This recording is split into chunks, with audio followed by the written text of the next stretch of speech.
Two men walk into the same dealership on the same afternoon, and they leave in the same car. Same model, same color, same sticker price, a little under $50,000. The first man signs a lease.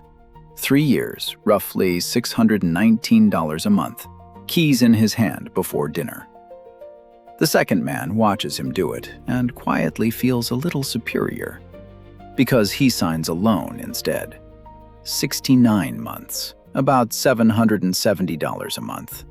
More money, longer commitment, and he's fine with that because he knows something the other guy apparently doesn't.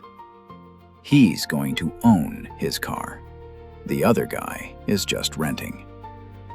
Now, let's skip ahead 3 years. The first man drives back to the dealership, hands over the keys, settles a bill, and walks out. Done. The second man is still making payments, 3 more years of them. And when he checks what his car is actually worth, he finds out he owes more on it than he could sell it for today. He doesn't have an asset. He has a hole. One of these men owned a car. The other one only thought he did. And I'd bet almost anything you just guessed wrong about which is which. You've heard this argument your whole life. Leasing is throwing money away. Buying builds equity. Both of those sentences sound completely obvious, and both of them are wrong. Not because the math is complicated, but because almost nobody actually knows what they're comparing. You are not comparing a purchase to a rental. You're comparing 2 different ways of paying for the exact same thing. And today, I'm going to show you what that thing actually is, with real numbers on a real car. Because the question was never, should I buy or should I lease? The real question, the one that decides whether you come out of this ahead or underwater, is this: how much of this car's depreciation am I going to pay for, and when? Every single car has a depreciation clock running from the second it leaves the lot. It loses value while you sleep, while it sits in your driveway, whether you love it or ignore it. And here is the part nobody says out loud. No contract on earth pauses that clock. A lease doesn't stop it. A loan doesn't stop it. All either of them does is decide who's holding the bill while it runs. So we're doing 3 things today. First, the actual mechanics of a lease. What you're truly buying, because most people have it completely backwards, and there's one number in that contract you can negotiate that almost nobody ever does. Second, the fees. Not the monthly payment, the second bill, the one hiding on both sides of this deal, because buying has its own trap and it's bigger than you think. And third, the number that quietly destroys this entire debate, the equity data. Because the whole case for buying rests on one word: ownership. And I'm going to show you how many American car owners actually own nothing at all. Real numbers, one car, and the math that neither salesman will walk you through. Let's fix the misunderstanding first, because everything downstream depends on it. A lease is not a rental, and it is not a purchase. When you lease a car, you are buying one specific slice of that car's life, the slice where it loses the most value. You are buying its depreciation. Here's exactly how the finance company builds your payment. They take 2 numbers. The first is the capitalized cost, what the car is worth the day you sign. The second is the residual value, what they predict it will be worth the day you hand it back. Your monthly payment covers the gap between those 2 numbers, plus a finance charge called the money factor, plus tax. That's it. That's the whole formula, which explains the thing everybody notices and nobody understands: why the lease payment is lower. It's not a discount and it's not a trick. You're paying for roughly 40 to 60% of the car's value, the depreciation over 3 years, instead of 100% of it. That's why the average lease payment in America sits around $619, while the average new car loan payment is $770. You're financing less car because you're getting less car. Now, two things inside that formula quietly decide whether you got a good deal or got taken, and hardly anyone knows about either one. The first is the residual value, and here's the uncomfortable part. It is set by the manufacturer's finance arm, and it is not negotiable. You cannot argue with it. Which means the single biggest factor in your payment was decided before you walked in the door. It also explains why certain cars lease beautifully and others don't. A Toyota or a Honda holds its value, so the residual is high, so you're financing a smaller slice of depreciation, so the payment is low.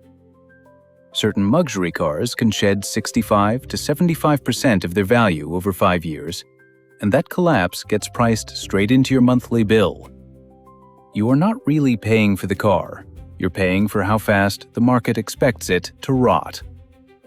The second number is the exact opposite, and this is the one that costs people real money. The money factor, the interest rate of the lease world, is negotiable. And more than that, dealers can mark it up.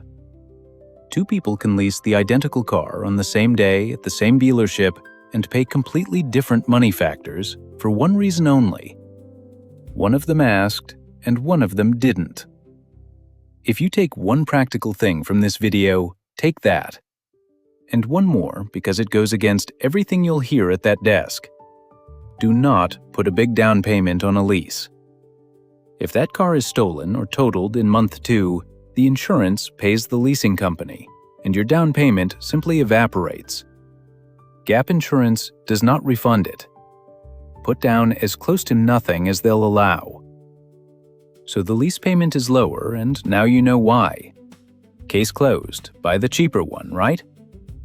No, because the payment is not the cost.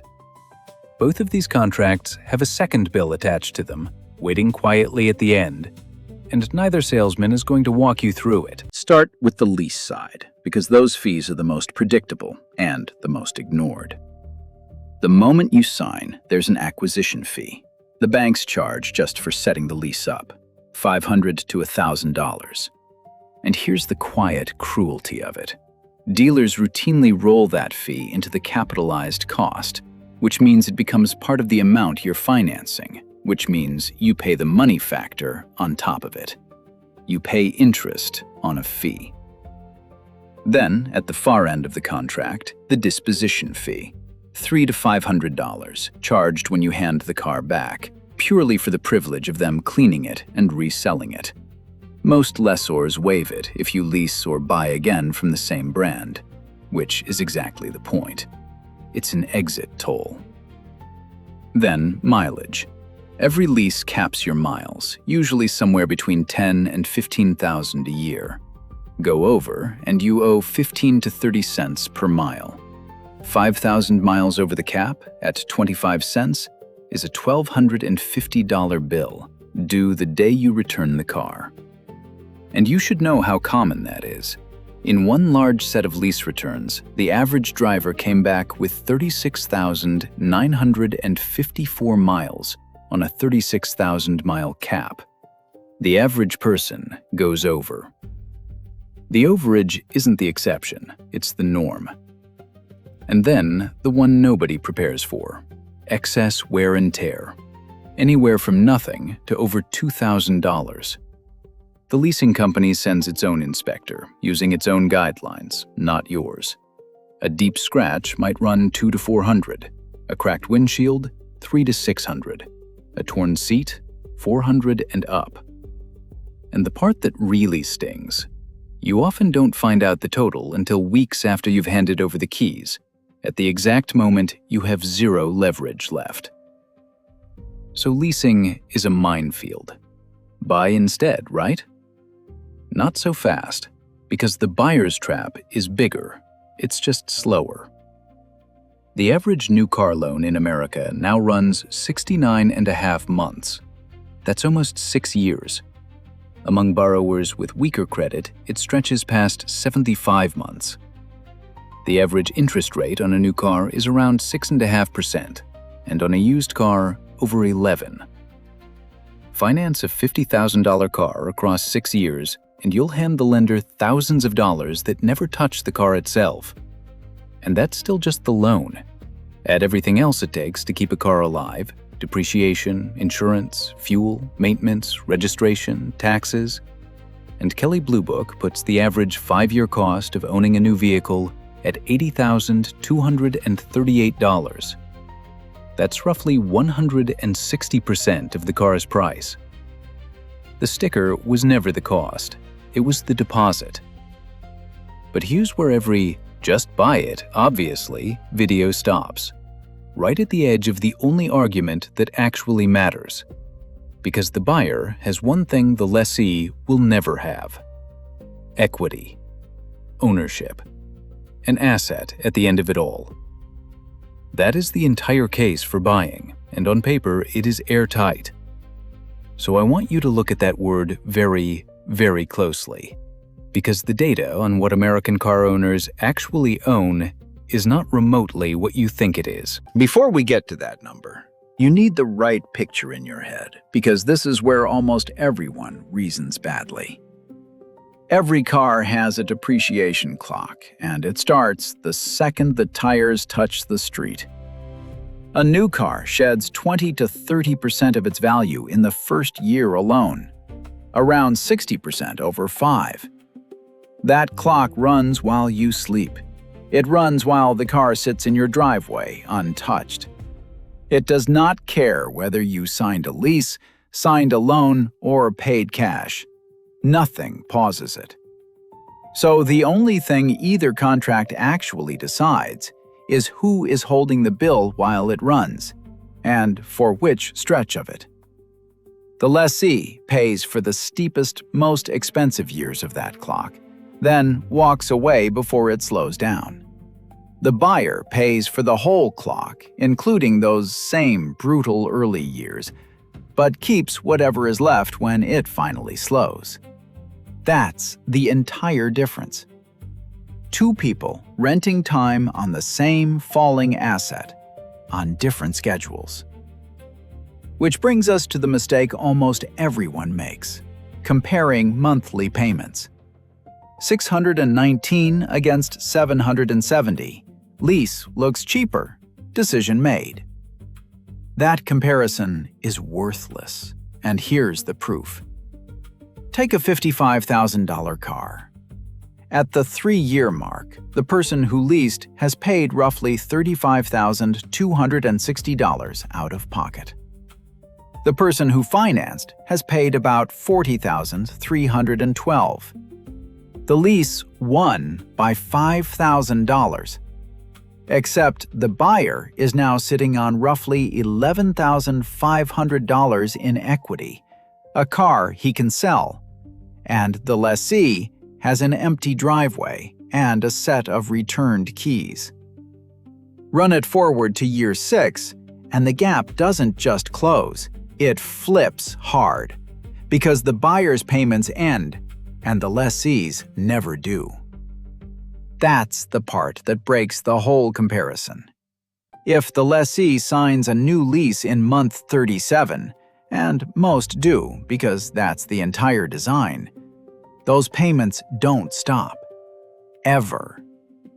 Lease continuously, and you pay for a car every month for the rest of your life and own nothing at any point along the way.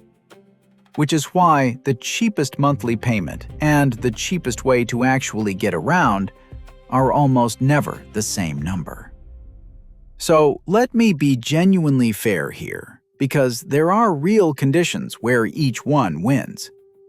Leasing wins if you drive under 12 to 15,000 miles a year, if you were going to replace the car every 2 or 3 years anyway, if your credit score is above 720, so you get a decent money factor, and if you'd rather stay under warranty than gamble on repairs. And here's the case nobody makes for it. If you buy a new car and sell it after 30 months, you absorb the single most brutal stretch of that depreciation clock and hand it straight to the next owner. For that person, a well-negotiated lease isn't wasteful. It's mathematically competitive. Buying wins if you drive 18,000 miles a year or more, because mileage penalties alone erase the lease advantage. It wins if you keep cars 5 years or longer, if you want to modify the vehicle, or if the manufacturer hands you 0% financing, which changes the math completely. So, keep the car long enough, and buying wins.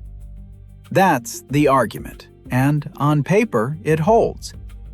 There's just one number standing behind it, and once you see it, the paper falls apart. The entire case for buying rests on one word: equity. You pay more each month, but at the end, you own something. That's the promise. So let's check it. Right now, close to 31% of all American trade-ins carry negative equity, and the average shortfall is $7,183. Sit with that. Nearly 1 in 3 American car owners walking into a dealership owes more on their vehicle than it is worth. They don't have an asset. They have a hole, and they are paying interest on it every single month. Here's how it happens, and it happens almost automatically. The car drops 20 to 30% in year 1. Meanwhile, the loan, stretched across 69, 75, sometimes 84 months to keep the payments survivable, pays down far too slowly to keep up. So you are underwater almost immediately, and you stay there for years. Then life happens. You need something different, so you trade the car in. And because you're underwater, the dealer rolls that shortfall into your next loan. Now you're financing a new car plus the corpse of the old one.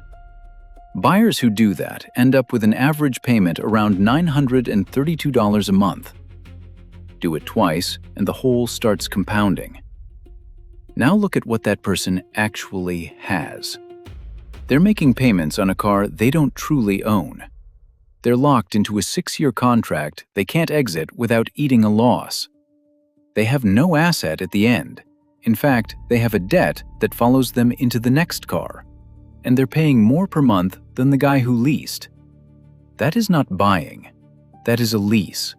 A longer one, a more expensive one, and one with none of the protections, no mileage cap that caps your risk, no warranty coverage for the whole term, no walking away. The only real difference is that nobody ever called it what it was. They were leasing that car from the bank at a worse rate, and they were told it made them an owner. And now the other side of it, because this is the part that turns the whole debate over. Remember the residual, the value the finance company predicted 3 years in advance? Sometimes they guess low, and when the car's real market value comes in above that residual, the person who leased can buy it for less than it's worth. In one study of nearly 20,000 lease buyouts, those drivers captured an average of $5,500 in positive equity and paid about $100 a month less than starting a fresh lease. Read that again. The lessee, the one supposedly throwing money away, walked out with $5,500 in equity. The owner, the responsible one, the one building wealth, walked out $7,000 in the hole. So go back to our 2 men at that dealership. You've probably had them backwards this whole time. Because here's the truth underneath all of it. Everybody rents the car. Depreciation does not care what your contract is called, who signed it, or how proud you were assigning it. It collects from all of us, on schedule. The only thing you ever choose is which slice of it you pay for, and whether you're the one holding the bill when the clock finally stops. So what do you actually do with this? Not a verdict, a set of rules. because the right answer depends on you, and the wrong answer costs about $7,000. Rule 1. Never compare monthly payments. That number is designed to be compared, which is exactly why it's the least useful figure on the page. Compare the total cost over the years you'll really keep the car, and subtract whatever you'll still have at the end. The cheapest payment and the cheapest way to get around are almost never the same number. Rule 2. If you're buying, the only thing that makes buying work is arriving at the far end with equity. So put enough down and pick a short enough term that you're not underwater for years. An 84-month loan is not ownership. It's a lease you can't return at a worse interest rate, and you've been congratulating yourself for signing it. Rule 3. If you're leasing, negotiate the money factor. You cannot touch the residual, but the money factor is quietly marked up all the time, and asking about it is free. Put almost nothing down, because a stolen car takes your down payment with it. And be brutally honest about your mileage. If you drive 18,000 miles a year, the overage penalties will eat the entire advantage before you finish the third year. Rule 4, and this is the one that quietly ruins people. Never roll negative equity into your next car. That's how a manageable mistake becomes a snowball you're still paying for 2 vehicles later. If you're underwater, the answer is to keep driving the car until you're not. So who actually gets burned here? 3 people. The buyer who thinks equity is automatic. It isn't. The term length decides it. The lessee who thinks the low payment is the cost. It isn't. The end of the contract is where the bill lives. And worst of all, the person who replaces their car every 3 years while financing it over 6. That's the worst of both worlds. Paying like an owner, leaving like a renter, and carrying the debt into the next car. And if you're watching outside the United States, the names change, but the physics don't. In the UK, it's a PCP. In Australia, it's often a novated lease. In Canada, it works almost exactly like it does here. Different paperwork, same depreciation clock running underneath all of it. Which brings us to the thing nobody says in that showroom. Nobody owns a new car. Everybody rents it, from the market at a price the market sets, whether or not the word lease appears anywhere on your contract. Depreciation is the landlord. It collects from every single one of us on schedule, and it does not care what we call ourselves. The only real question you answer at that desk is which slice of it you're paying for, and whether you'll be holding an asset or an apology when the clock runs out. So don't ask which one is cheaper. Ask which one leaves you standing somewhere better in 6 years. Tell me in the comments, which one did you sign? And did you ever run the real number? And subscribe, because next time we take apart another decision that was never the decision you thought you were making.